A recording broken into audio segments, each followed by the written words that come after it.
Welcome back, everyone. Jonathan here from Wild Cockatiel Games, Unity game programming for beginners. And in this video, we want to rotate the snake head whenever we change directions with it.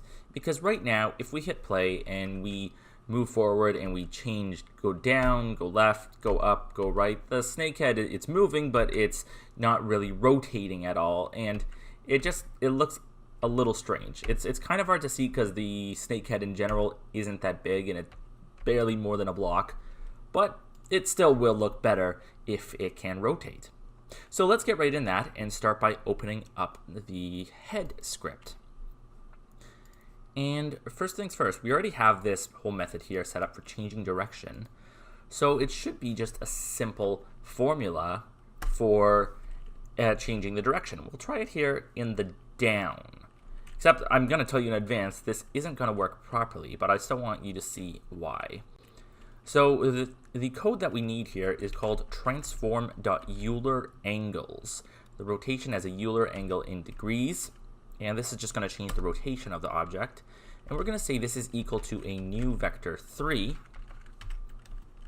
And when we're changing the rotation in a 2D game, we want to be focusing on the z-axis. So we don't want to be touching the x or y, so we're just going to do it's going to be equal to new vector 3, 0, 0, and minus 90.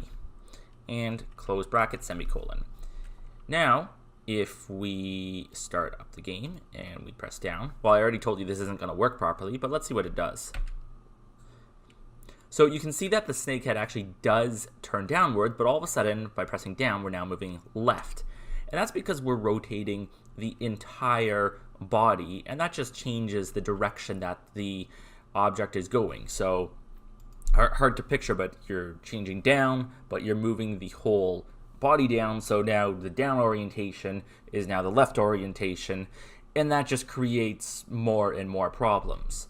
So we basically need to separate the two. We want to be changing the sprite only. We want the head to be looking down, but we don't want that to affect the controls at all. So there's a way we're going to do this, and we're going to start by deleting that line of code there, and we're literally going to do this. We're going to separate the body from the sprite, or the head from the sprite. And we're going to be doing this by creating a separate game object. So in the hierarchy, if I select the snake head, and then I go to game object, create empty child, it's going to create an empty game object right underneath it. And I'm just going to rename that sprite. Now, if we click on the snake head and we go over here to the sprite renderer and we copy this component, go to the child object, which is nested underneath it, we go up to this little cogwheel icon and we paste the component, we're going to get that sprite on this separate game object here.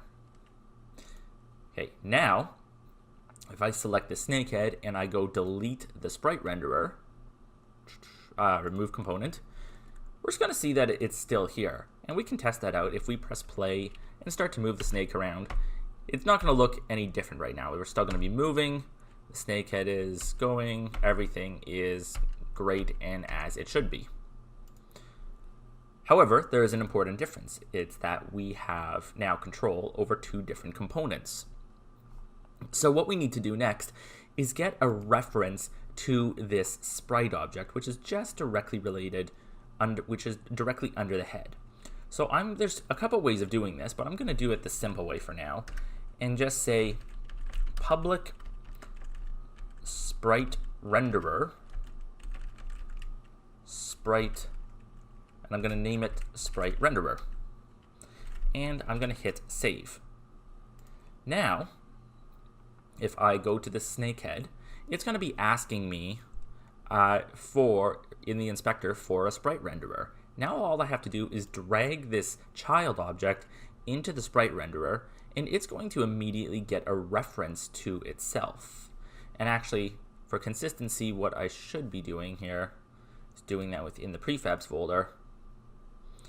But since if you drag it in and then press apply, that should just work.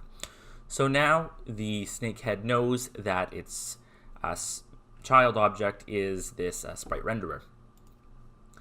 So now we're going to basically do this same thing over here for the down, except we're going to say, instead of saying transform.EulerAngles, we're going to say sprite renderer dot transform.EulerAngles equals new vector, not vector 2, vector 3, 0, 0, and minus 90.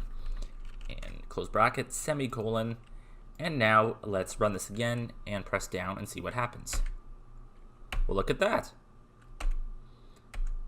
The snake head changes orientation, but the button controls don't change. So now we can just do the same thing. I'm just going to copy this code over. For up, it should be positive 90 degrees. For left, 0 is forward, minus 90, so I guess minus 180. And for right, should just be 0. This is actually probably a bad way of numbering it. Like I could also do up here minus 270. I'm just going around in one orientation. You can probably go with the positives and you'll get the same effect, but you'll be going counterclockwise. I always look at things clockwise, so I end up putting myself in the negative numbers. But let's just test that out. And press down, it changes down. Left changes left, up changes up, and right changes right. Good, so that is it working exactly as it should be. It looks a little bit more natural now that the head is changing directions on its own. Obviously, we could do the same thing for the snake body, but in this game's case, the snake body is literally just a square, so it really doesn't change too much. But for consistency's sake, might just go ahead and do that anyway. So we have different game objects here. I'm actually going to leave that as a challenge for you.